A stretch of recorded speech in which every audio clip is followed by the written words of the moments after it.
कहाँ बितावल ना सवरिया, कहाँ बितावल ना कीमतिया मरल सिकवन सवतिया रतिया, कहाँ बितावल ना, कहाँ बितावल ना करे जाऊ, कहाँ बितावल ना कीमतिया मरल सिकवन सवतिया रतिया, कहाँ बितावल ना। रात भर पियले बानी पानी फ्रिज के,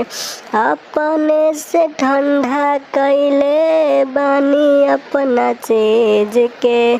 कहाँ बितावल ना सवरिया, कहाँ बितावल ना सिलवा रहे कि रहे फूलमतिया रतिया, कहाँ बितावल ना सिलवा रहे कि रहे फूलमतिया रतिया, कहाँ